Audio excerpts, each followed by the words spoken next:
Over 200 million women and girls in the world have had to endure female genitalia mutilation. 200 million. I have no words. While armed conflicts in Africa caused approximately 4,800,000 combat deaths per year between 1995 and 2015, our research suggests that FGM leads to about 4,400,000 deaths annually. This places FGM amongst the most serious public health challenges facing these nations. Did you guys hear that? Did y'all just understand what I just read? That is the fact that right now, the rate at which young girls are dying from FGM can be compared to the rate in which soldiers in armed conflicts were dying between the years of 1995 and 2015.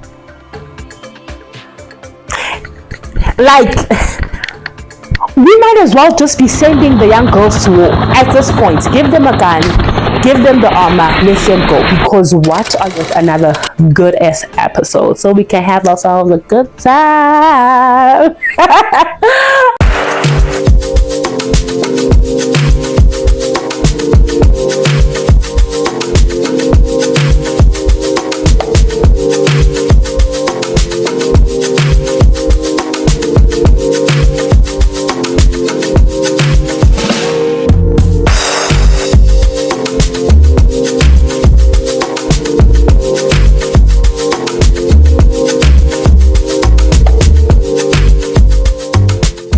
Hello guys, and welcome back to another exceptional episode that we're about to have today. I am so excited to have you guys here with me and really get into the nitty-gritties of a conversation that I think is not talked about well enough, right? And if you do not know what I'm talking about, I am talking about FGM. And just to give you a bit of a summary of what FGM is, this is basically the mutilation of young girls' private parts. It's normally done as a cultural practice that many societies see as a girl's rite of passage into womanhood, as well as them seeing it as a way to secure and position a young girl well for marriage within her community. That's also giving us the ideas that there's a lot of connection to social and economic security when it comes to this practice, and the reason why it continues to be ever so prevalent in so many societies. So there are two reasons why I am discussing this topic today. The first is that on the 6th of February, it was the International Day of FGM and basically saying no to FGM. So this was a day where a lot of countries were just highlighting some of the exceptional work that has already been done when it comes to this, really pandemic that is currently happening. But also I'm sharing it because I came across a study that really just shocked me. Right out of my system when I read it, because I was just like, why don't more of us know about this? The stat was really scary, and I was like, I think we really need to start reconsidering our approach on tackling this issue, and we really need to start asking ourselves about our seriousness to really making sure that it is brought to a complete end. And so let me share with you what the stats were from this research, right? The first was that over 200 million women and girls in the world have had to endure female genitalia mutilation. 200 million. I have no words. And why I have no words is because we are well aware of just the devastating consequences that this kind of mutilation has on women and girls. And that is the fact that they can get various kinds of infections. That is the fact that many of them end up not even finishing off their education because then they are put into child marriage. That is the fact that many of them have difficulties, in childbirth, and as a result, many end up passing on, unfortunately. Many of them have some, of the most excruciating experiences when it comes to them having to be intimate, because of just how their private parts have literally been mutated, or mutilated rather, right? So my thing is just like, yeah, it's a lot.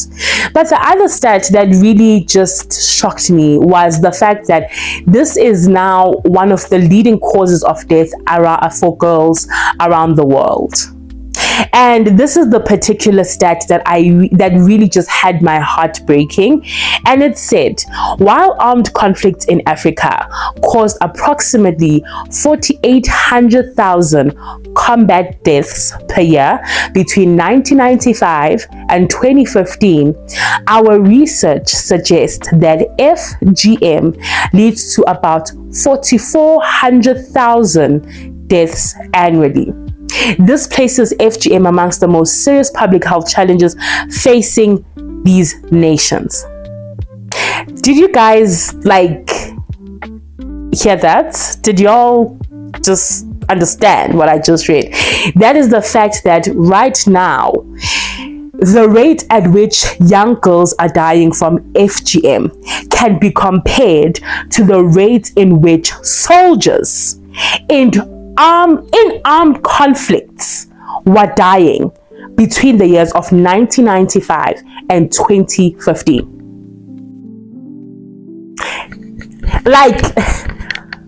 We might as well just be sending the young girls to war at this point. Give them a gun, give them the armor, let them go. Because what are you saying? I don't understand. You get what I'm saying? Anyways, now, if you want to know which nations these are, I've put a link here to just a little YouTube short that I've done. It's not more than 3 minutes, that details the top 10 countries within Africa that are struggling the most with, FGM and the different kinds of FGM that they are predominantly known for, because there are 4 kinds of FGM that are done on young girls, oftentimes between the ages of 0 to 14. Yes, you heard that right, 0 to 14. So with that, I want to get into my discussion today, and it's going to be broken down into 2 parts, and not necessarily the part 1, part 2 video, but just in 2 sections within this one particular video. The first part is I would just want to draw this connection. I really want to try and understand and unpack rather this connection of oppressive cultural practices and the woman's body being seen as a symbol of power and control, right? And why does Mpilo say the woman's body being seen as a symbol of power and control? If you're not aware, I am a child of God. The word tells us that our bodies are a temple. So that gives me an understanding that even in the sight of God, there is a significance, a major significance when it comes to our bodies. In this particular context of scripture, it's them being seen as a temple in which He is to host, dwell in, and fellowship with us, right? And that is obviously important because it means that God is a personal God. He's about relationship, and He, affords us this privilege for the purposes of us coming to Him with our needs. That's the word I'm looking for. To commune. That's the word I was looking for. To commune with Him at a personal level, right? And so obviously this speaks of things such as agency. This speaks to things such as personal will, personal desire, right? Because you are not going to be wanting to commune with any kind of God or being or entity unless it is out of your own choosing, right? So with that understanding and that foundation, right, I then have to then ask myself as well, if the body in this particular sect of religion, right, can be understood as a individual entity that possesses certain characteristics of having its own power, having its own agency, having its own will, having its own ability to self-determine, etc., etc., then why is it that we have such cultural practices that serve and continue to perpetuate things that will undermine all these things that this individual body is to it represents and is supposed to be able to exercise. And I also say it's supposed to be able to exercise because this is why we have human rights, right? We have human rights because there is a fundamental understanding that each and every single individual has to have their own ability to have their own aspirations and realize those aspirations whilst being given the certain environment and necessary tools and necessary abilities, right, within their circumstances that will afford them the ability to realize their aspirations, to realize their own dreams and their own desires, right? So can you see the connections that I'm making here? Is this making sense? Okay, great stuff. So now that I've laid this foundation, I just want to go into more depth, right? I want to just go into my notes. So the first thing I want to really have us understand is that I don't just think that FGM is just simply this practice that is done so that women can can be seen, or young girls rather, can be seen as women, but more importantly can be seen as women who are good vessels or are good options or good candidates for marriage, right? Because essentially that is what is also alluded to when the girls are able to undergo this procedure.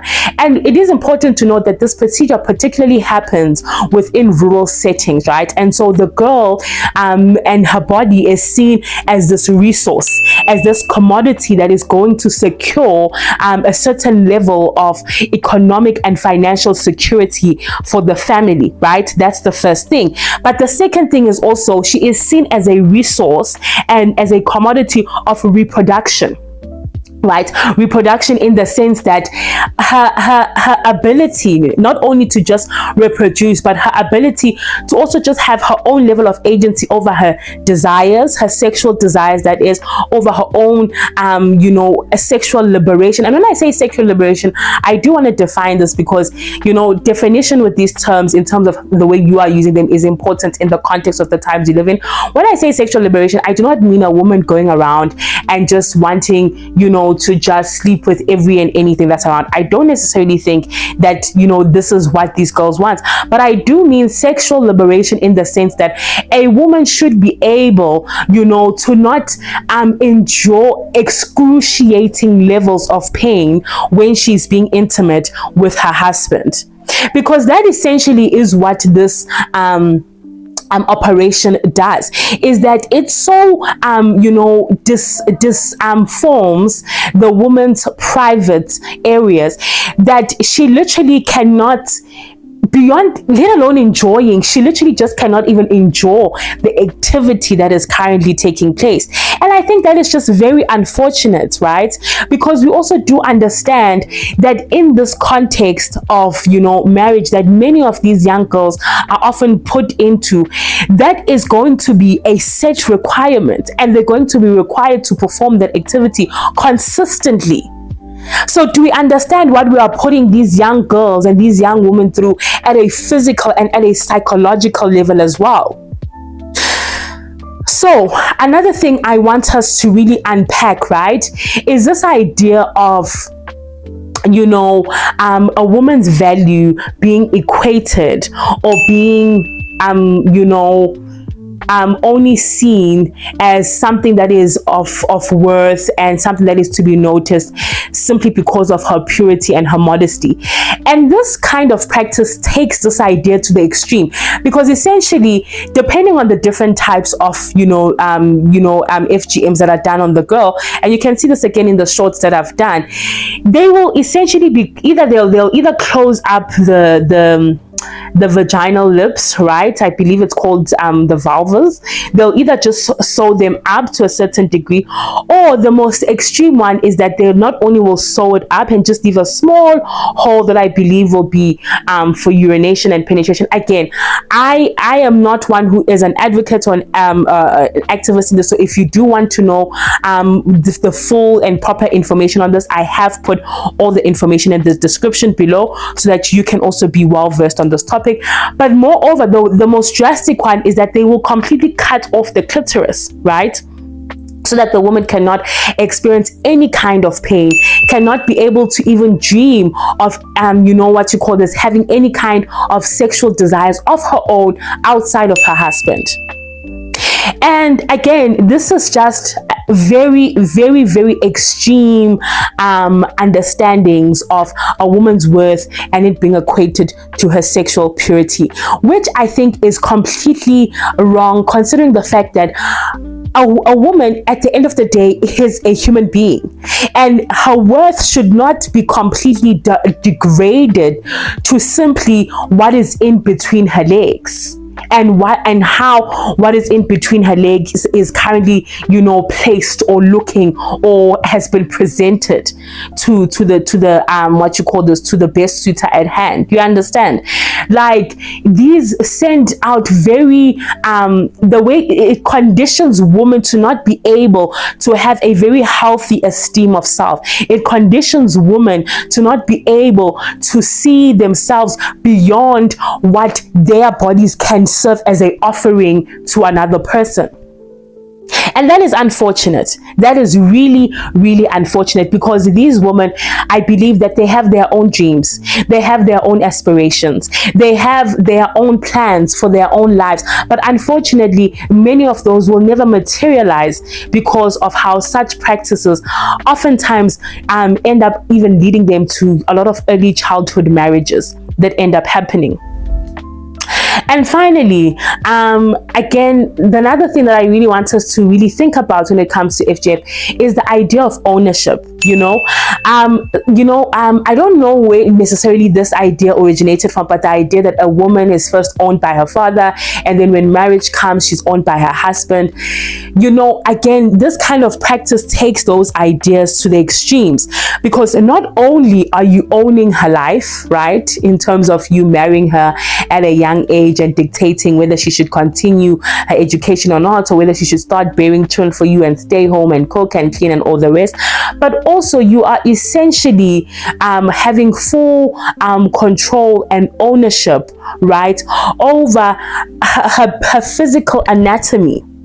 Her physical anatomy and her ability to have an agency on whether she wants to have something done to it that could have long-lasting, consequences of essentially chronic pain that can never be healed, that can never be reversed, that will constantly, really, truly leave her at a certain level disabled.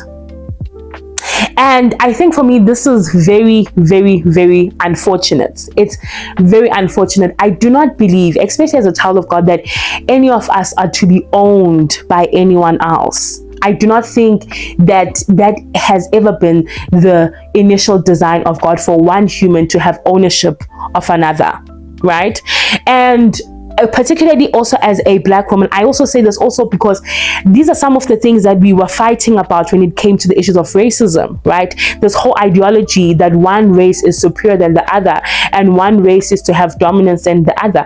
No, that has never been the case. I'll even take it from, scripture. As a child of God, the word does tell us, yes, to go out there to dominate, to subdue the earth, and to multiply. It says dominate the earth, all right? So that means that in your destiny, in your purpose, in that which you have been called for, go out there, take territory, take up space, possess the land, do that which you have been called to do for the purposes of being of service to others, for the purposes of being of of an aid, of a solution to humanity, with using whatever gifts and talents that you have been given. It was never for the purposes of you dominating any other person, right? And I'm really not trying to obviously come on here and preach, but I think for me, this, again, I am a woman, I'm a Black woman, I also am a Christian woman. These things all intersect for me when it also comes to dealing with these kind of conversations, and hence why for me, I can't just isolate one from the other. Again, it goes back to the whole idea of intersectionality, and I think that's essentially what is also coming out here with everything that I am really discussing in this conversation right here. So with that, I just want to end off with why this practice continues to be upheld and continues to most probably remain thrive in many of these societies. Like I've said, I believe men and women, continue to perpetuate and enforce this practice for different reasons. For women, I believe it's them just believing that they are positioning their young girls to be better, to be in a better position to be picked as wives, and again, economic security, because this often happens in rural areas. And I think with men, again, it goes back to this whole the kind of ideas and the kind of what you call this teachings that people have around manhood and what that means, and them exercising that idea of dominance on another individual's body, on another individual's agency, on another individual's life, essentially. But I think another big thing that FGM highlights to me, and most probably why it continues to remain ever so prevalent, is the reality of fear being weaponized. I talked about this in my previous video where I was talking about who benefits in the conflict that is currently happening in the DRC. But today I just want to unpack this idea even further, because this idea of this reality rather of FGM is a perfect illustration of how fear, when utilized as a weapon, can have a lot of consequences that will ripple throughout generations and in times to come. And this will most probably also explain why it is that the initiatives that are currently existing, though they are making a sustainable and great impact, are literally like fighting against the grain, right? Are going uphill and fighting against the grain, because again, this has become such a norm within the social contract and social framework of these various communities that it continues to take place in, right? One thing we must understand, right, is that when it comes to fear can manifest itself as a successful tool of oppression in various different ways, right? And that's just what I want to go into right now. The first thing that fear does is that it discourages individuals from challenging authority or questioning the status quo, right? A lot of times when you hear girls who eventually give in, or whose parents, put them through this, it's obviously because it is the accepted norm in that community. If you do not partake on it, you are shunned in a certain way. You are seen as somebody who has something that is wrong with them, right? Another thing is that, particularly with FGM, is that there is a culture of dependency. A culture of dependency in two ways. The first way is that obviously poor families see their daughters as this commodity, as this resource, and so there's an economic dependency on making sure that their daughters go through this practice so that they can essentially be sold to the biggest bidder, right? I'm just going to put it as frank as that. That's the first thing. But then also secondly, there is a dependency in that the woman, because their voices have been so muted for so long and they know no better, there is a dependency on them to be accepted, right? To be validated, to be chosen. And so they will put themselves through these very crippling and disabling essentially procedures for the sake of knowing that they will be accepted within their community, and they will not have to face rejection and abandonment or violence or social being social shunning or ostracization because of them wanting to choose a different situation. Another thing is that fear enforces people's ability to conform. It conditions people to conform to what is happening. There's been a lot of social experiments that have essentially shown how fear can be used as a way to condition one mind to the fact that even when those physical boundaries are not in place anymore, when they are still there mentally, people will continue with this. What do I mean by this? I believe I will try to see if I can remember the exact experiment, but it was an experiment I think that was done with monkeys and a banana, right? And there was a set group of monkeys, and each time they would try, I think, get the bananas in the tree, they would have an electric shock when they got to a certain point, right? So they know that they'd walk. So let's say they got to this point, the electric shock would hit them, so they would obviously run back. So this happened for some time, to the point where obviously the monkeys now knew that when we get to this point, because we don't want to be hurt, we're not going to move past to try and get the bananas. We are just going to go back. The interesting thing though that happened is that firstly they removed, right, this barrier, this physical barrier of the electric shock, but they noticed that the monkeys continued to go up to a certain point. They stopped and they went back, right? The second thing that happened was that the children and the following subsequent children of those monkeys were conditioned mentally to also limit themselves in the same manner. So they too would walk to the certain point, would stop, not even knowing why, not even questioning, stop at the certain point, go back. So even though the banana tree is here, there's no physical barrier anymore, but because mentally there has been a conditioning for them to conform, they have conformed, their children have conformed, and so on and so forth. And so this is why this is a generational issue that we are faced with at the moment, right? And then another thing is that fear manipulates one's perception of reality. Their reality is distorted, and in these kinds of situations it's distorted because, again, if you say no, or if these families do not allow their girls to go through this, there is a certain kind of ostracization. They are literally put on the sidelines, on the periphery of society, and they are no longer able to benefit within, you know, or take or what you call this, partake in the benefits of the societies or the communities that they are within. Another thing, obviously, fear will lead to a sense of helplessness, and this is why issues of like education, awareness, these programs are so crucial, because they provide not only a different alternative, but they empower the minds of those within these communities to understand that I'm not helpless, I've got agency, I can say no, and I can stand firm to this decision that I have been able to make. And so with that, I just want to I will leave it to there.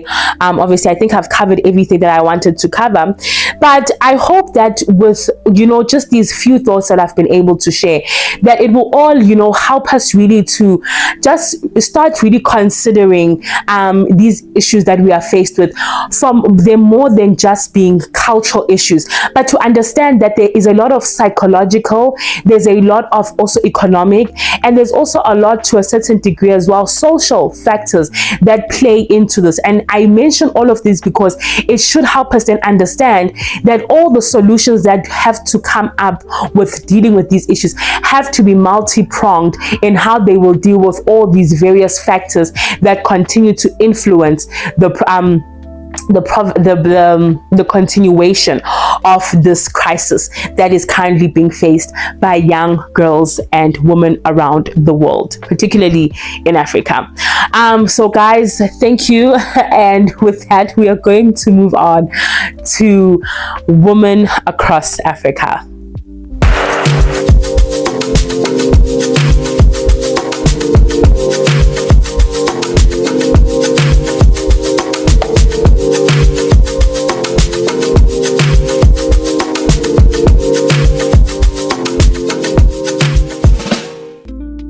We are now in Women Across Africa, and sticking with the theme of today's episode, we are going to highlight three articles that really showcase some of the things that different countries across the continent have done when it comes to the issue of FGM. And I just want to highlight this because I also want to illustrate that, you know what, in as much as, yes, there's still so much work that has to be done, but it is also important to acknowledge that which is already happening, because every little effort counts in making sure that no one is left behind. So because obviously these topics are really dealing with the same thing, we really will just go through them quickly.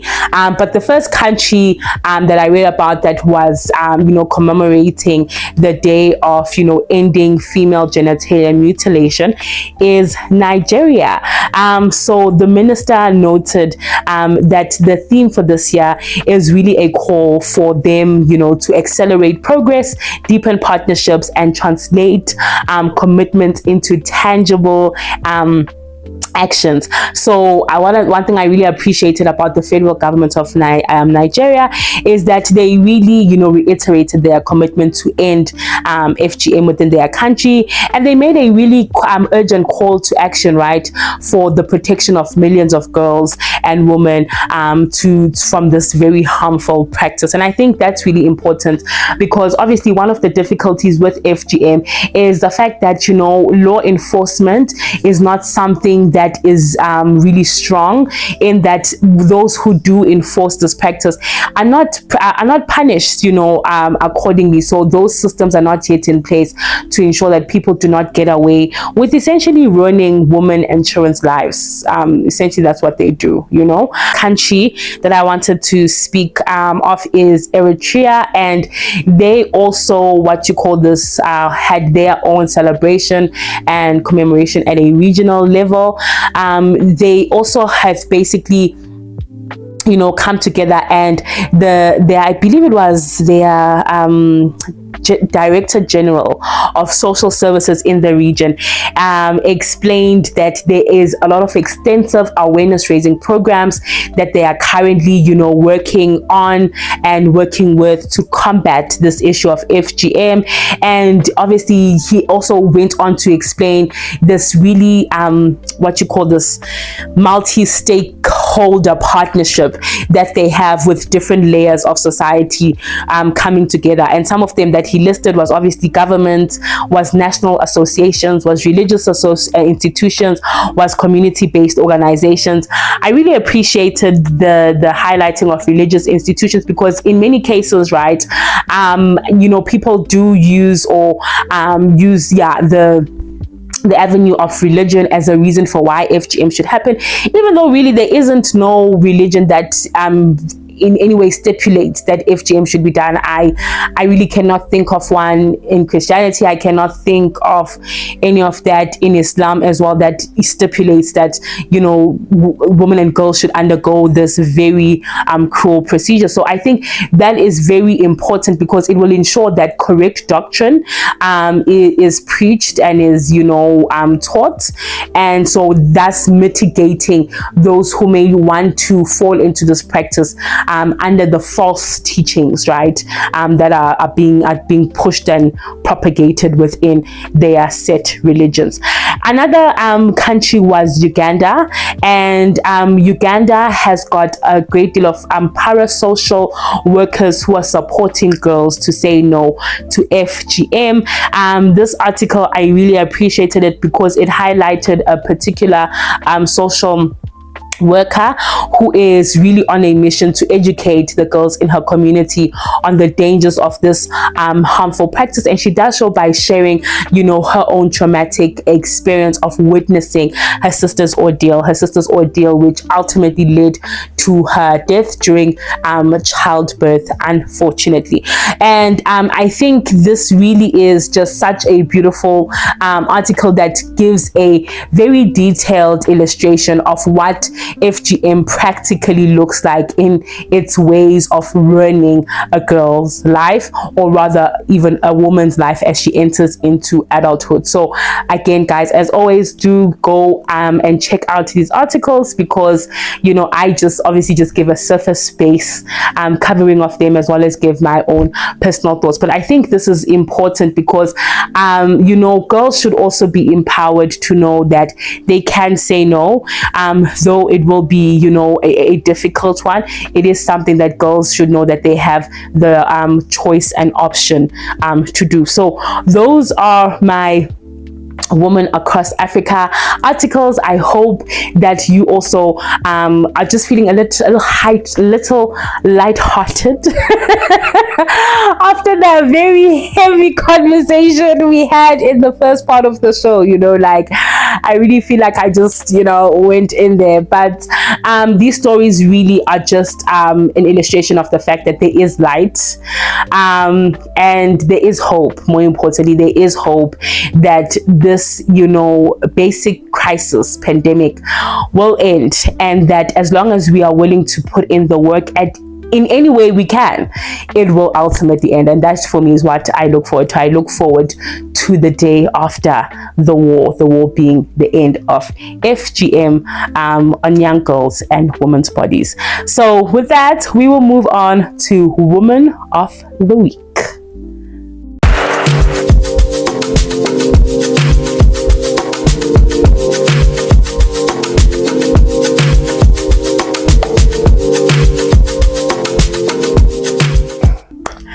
If you have made it to this point, you already know the tune of the song, you already know how it goes.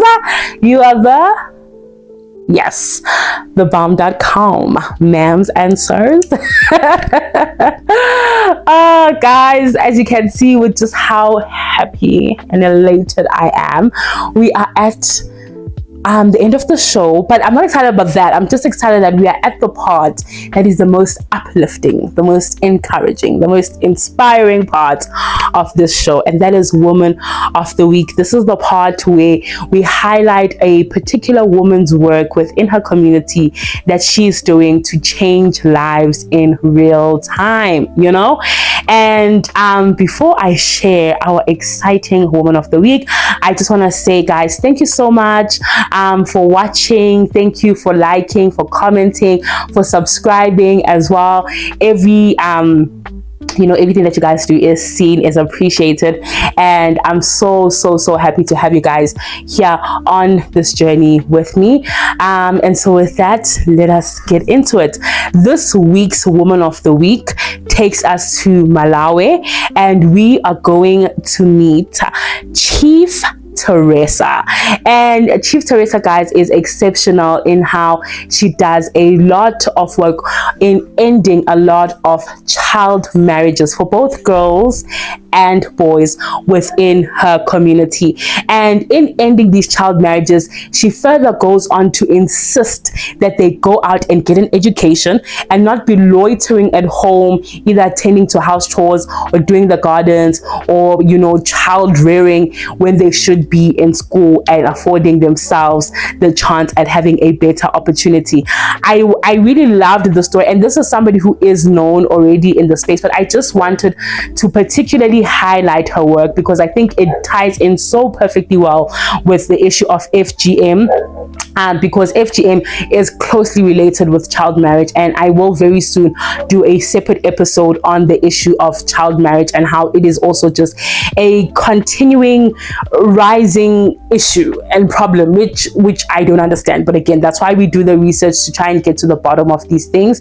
But yeah, I just loved her story, and again, it just goes to show that in whatever way you can always make a change. You can always make a difference. I think the number of lives that this chief has changed and has touched is phenomenal, is exceptional. She most probably has literally changed not only an entire generation, but she has literally impacted the entire world in her efforts of making sure that young boys and girls are in school, are getting an education, because guys, knowledge is power, and education, whether we like it or not, affords us the ability to have access to certain doors that we most probably would not be able to, especially if you are one who comes from a disadvantaged background. So with that, guys, thank you so much for joining me. Don't forget, the conversation doesn't end over here. Comment down, let me know your thoughts. Also, let me know your opinions on this topic that we discussed today. Very, very heavy opinions. Also, feel free to share your resources. Let's keep this conversation going. Let it not just simply end here with me, okay? And with that, guys, do enjoy this snippet of Chief Teresa, and I will see you very soon with another good-ass episode, so we can have ourselves a good time. All right, guys. Goodbye. See you soon. I have terminated 840 marriages.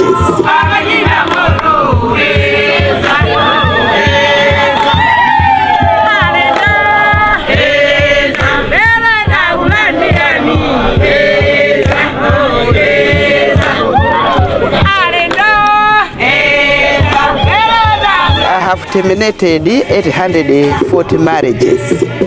and all of them, they have gone back to school. So for that, I'm happy. At the age of 12 years, it was not the age of a young girl to be married.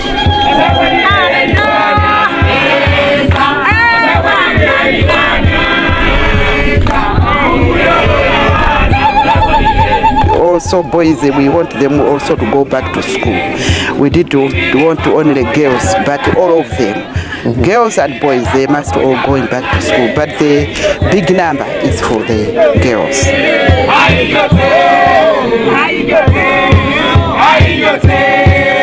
I want all girls to be educated, because if you educate a girl, you educate the whole area, even the nation.